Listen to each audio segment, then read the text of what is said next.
Welcome to my YouTube channel. This is Mushtaq Memon, Professor Emeritus from Washington State University.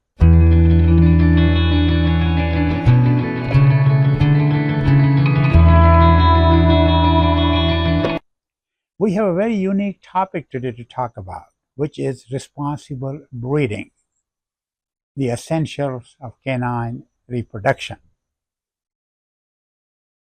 I had a client when I used to work at Tufts University in Boston area, and she brought her female dog named Katie. She said, I would like to breed this female with a dog who lives in California. Well, now she is in Massachusetts. So if you look at this map of the United States on your right-hand side, there are quite a few states mentioned there. So Massachusetts, where the Boston is located, is mentioned there with MA. And on all the way on the left, on the western United States is California, which is mentioned there as CA. So there's a 3-hour time difference. And if you want to fly, it takes you about 5-6 hours. So it's pretty far away. And there are very strict regulations about live animal transport. So the bottom line was that how we can get semen transported from California, which can come to Massachusetts so we can breed the female. Now, some of this information may be a little bit advanced for those people who have limited physiology or anatomy background. So I have mentioned Dr. Sanger's book, referenced there right at the bottom. So I would strongly recommend that if you want to know a little more about some of the terminology we will talk about, please feel free to dig into that book, which has got very good information. Now, to accomplish that challenge of breeding long distance, we need to understand some of the basics here. So let's start with this table, or I should say kind of graph. First of all, let us look at it. On your left-hand side is the vertical axis, which shows the hormonal levels in the blood, which we don't have yet because the empty table here. And the horizontal axis at the bottom is the times, weeks and days. And the top are the different color of the stages of the Vicious cycle. So first of all, on your left it says N estrus, which is almost 5 months duration. So at that time there's no activity on the ovaries, and female is not showing anything else, but she's pretty quiet. After that, she goes in the season, so to speak, and she goes in proestrus, which follows by estrus, or receptivity time, when male and female can get together and breed. And after that, she goes in diestrus, or if you breed her during estrus, then she could get pregnant. The duration of diestrus and pregnancy is the same, almost about 62 days. So let us put all these things together with this little busy graph here. I'd like you to look at only 3 different lines here. The first one is a red one. The red color line, it says E2. That signifies the estrogen, or the female hormone, which is produced from the follicles of the ovary of the female. Now, the same follicle which also keeps the ova, or plural is ova and singular is ovum, which is going to be shedding from the follicle, and then the sperm will come and meet and fertilization will take place. So the estrogen hormone, as you can see, is getting up there, and just before the end of the proestrus, you can see it peaks out, and then it follows by the estrus. And this estrogen hormone also creates very interesting concepts of receptivity in the female. Female is ready to be bred, and she is also welcoming the male at that time if it's available. And also make some changes in the epithelial cells of the mucosa of the vagina. So the epithelial cells which are there, which are going to change in the shape and the structure, which I'll show you in a minute. So as you can see here is also a very unique situation that ova are shed from the ovary, what we call ovulation. And these ova are at the primary oocyte level, mean they're not mature enough to have a sperm penetrate in them to cause fertilization. So it takes about 3 days for that ovum to get to that level, and all ova shed, because this is the the animal which gives birth to many more, is what you call litter-bearing animal. It's more than one offspring that which delivers. So you have these. It takes about 3 days, as you can see on the line in the middle of proestrus and estrus.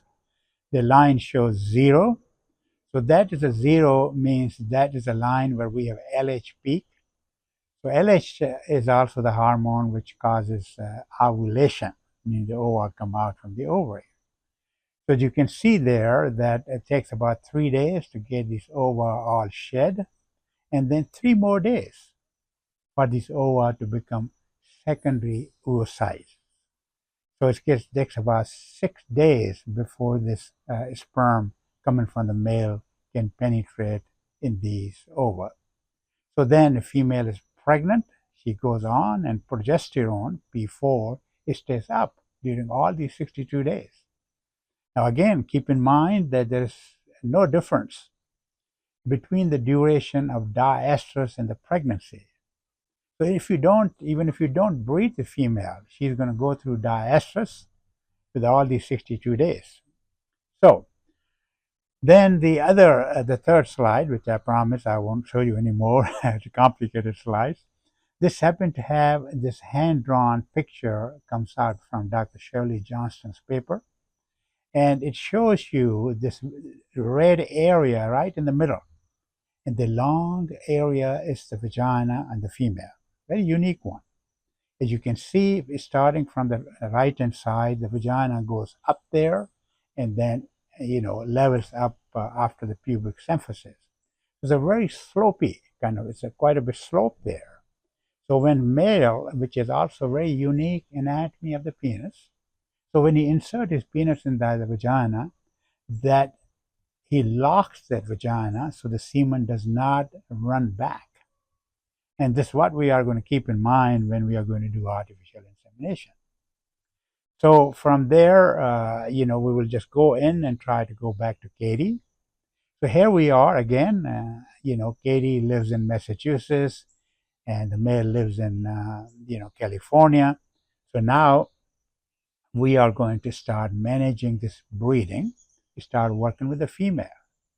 So what we are doing here is in late proestrus, on left-hand side on the top, I'm trying to open up with my thumb and 2 fingers the vulvar area of the female and taking in the cotton tip swab to try to swab the vaginal mucosa, and then bring the swab out. As you can see in the next part of the slide, and right hand side up there is a microscope slide, the glass slide, where I will roll this swab and then stand it and look under the microscope. What I'm looking for is the conified cells, which you can see here at the bottom. These are the have cones, conical kind of square type cells, which do not have any nuclei, which we can see under the simple microscope. So if you've got 80–90% of those cells, I think the bitch is ready to be bred. But there are so many other techniques that one can utilize. But in case of Katie, these are the 4 different times of the slice, and we bred her when it shows there slide B and C. So she got 2 insemination, and the D slide is showing that she is in the first day of diestrus, or what we call D1. Now, why this is a special kind of day? As you can see here, the close up with this slide is showing with the arrow. At that time, we have abrupt appearance of neutrophils. And with the arrow, tip of the arrow, it shows those lobulated cells, neutrophils. So at that time, we do not need to breed the female anymore. So with that, We have the semen came from California. The normal color of the semen is milky white. But to identify different semen samples, many times, the semen supply places put some vegetable dye, which are not detrimental to the sperm. So this happened to be a greenish color, semen sitting there. And here I'm trying to inseminate the female at that time. And then the female's back is raised. You remember the anatomy? So we are trying to raise this female so the back is resting on the client's, the owner's legs, and the head is kind of held, kind of quietly by our senior veterinary student. So this insemination happened, and I was so happy to see this female whelped on her own and gave birth to 4 puppies. So it was a mission accomplished, having these 2 animals living so far away. With that, I'm going to stop at this, but I have a next topic which you would be really interested to listen to, which is the preserving legacy. That we have a frozen semen from a dog which has passed away, and now we are going to get artificial insemination in the female, and then we'll see what kind of results we can get.